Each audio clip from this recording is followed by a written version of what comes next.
Moi, c'est Yves Berthou. Alors, j'habite au Dibène, ici, pas loin.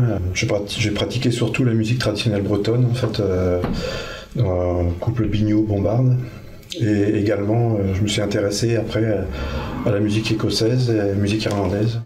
Jean-François Sarnier, donc j'habite Plougadou. Le début de la musique, c'est surtout la musique bretonne, en fait. Et puis, progressivement, je me suis intéressé à tout ce qui était musique irlandaise, écossaise. Philippe Escon. Moi, j'ai pas, comme mes deux collègues, de passé musical véritablement. Et j'avais pris à l'époque contact avec Jean-François. Et puis après avoir résisté longtemps à l'envie de me lancer sur un instrument autre, finalement j'ai trouvé un instrument qui me correspondait.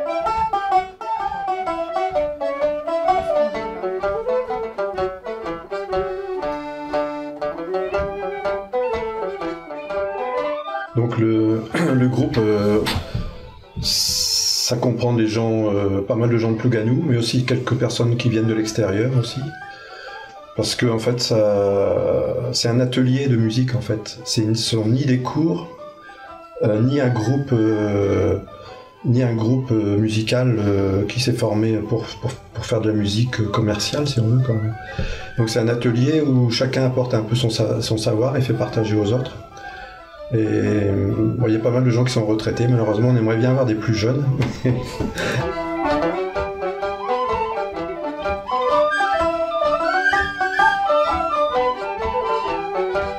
Donc on se retrouve tous les lundis pour environ 2 heures de musique avec pas mal d'instruments différents en fait. Il y a des cordes, violon, guitare, banjo. Il y a accordéon, autrement il y a des cornemuses et des flûtes pour le moment. On a commencé en novembre, au mois de novembre dernier, hein, c'est tout récent. Hein, ça a été créé un peu parce que on s'est connus, enfin on connaissait plusieurs musiciens dans le coin et puis on se disait qu'il n'y avait pas ce genre de choses. C'était un peu un manque on voulait trouver un endroit pour jouer ensemble plutôt que d'aller chacun chez soi ou les uns chez les autres. On trouvait ça sympa d'ouvrir aussi et de faire savoir que ça existait pour les musiciens qu'on ne connaissait pas et qui ont pu l'apprendre par la presse.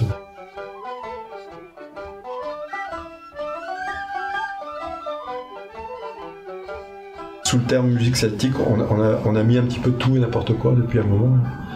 Et en fait, on s'aperçoit que la musique celtique, il y a le Festival interceltique qui a contribué à cette image-là du celtisme. Mais en fait, ça regroupe des musiques très différentes. Il y a la musique irlandaise, la musique écossaise, qui sont très différentes déjà. Puis le fait de la musique celtique, c'est dire que c'est de la musique celtique, ça finit aussi ça permet d'ouvrir. C'est-à-dire que si on avait mis sur l'affiche musique irlandaise, c'est très restrictif quand même. On s'aperçoit que c'est devenu un peu comme la musique classique. C'est-à-dire qu'en fait, c'est ouvert à tous. Si on va sur Internet, on va s'apercevoir que des gens font de la musique celtique. Ça peut être des Japonais, ça peut être des Russes, ça peut être... On retrouve, c'est vraiment très très ouvert. C'est l'intérêt, je dirais, de cette sorte de musique qui est ouverte à tous. Moi, ce que je pense surtout, c'est que c'est une couleur de musique. C'est-à-dire une couleur, c'est surtout au niveau instrumentation. C'est-à-dire qu'en fait, à partir du moment où on va voir une cornemuse irlandaise, un tin whistle, une flûte, on va se dire, tiens, sans l'entendre, c'est de la musique, par exemple, irlandaise, quoi.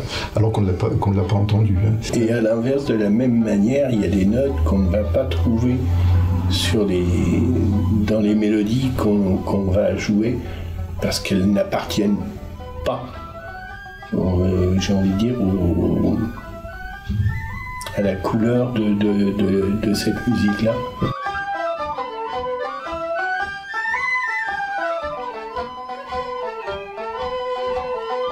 Donc, moi je joue surtout du Northumbrian Pipe. En fait, le Northumbrian Pipe, c'est une petite cornemuse qu'on appelle Small Pipe aussi, de la région du Northumberland. Au départ, alors c'est composé d'une poche, bien sûr, une poche, un soufflet, parce qu'en fait on souffle avec un soufflet, une poche, des bourdons, un chanteur. Ce qu'on appelle un chanteur, c'est ça, en fait, où on met les doigts. Moi, c'est un instrument qui est très proche de celui de Jean-François, mais par contre, c'est un instrument écossais, celui-ci. Et ce qui est intéressant, c'est que ces instruments-là, ça permet de jouer facilement avec des instruments à cordes, chose qu'on peut difficilement faire avec une grande cornemuse écossaise qui est trop puissante. Et donc la mienne s'appelle une cornemuse irlandaise, Wheeling Pipe.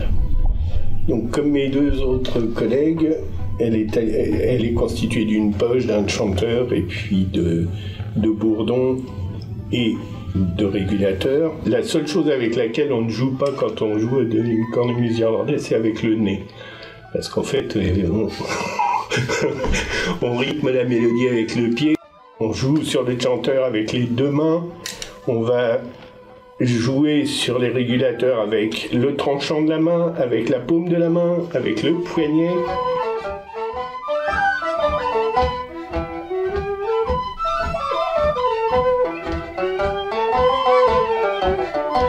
C'est ouvert à tous.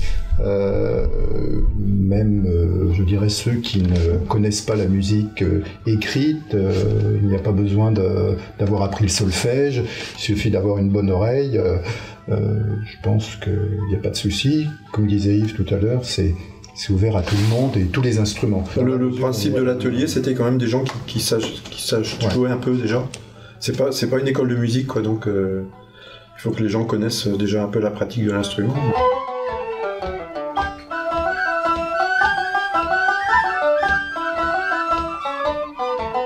Je pense que oui, parce qu'elle vient de très loin déjà, ça s'est transmis, toutes les musiques qui se transmettent comme ça, en fait, elles survivent. Hein.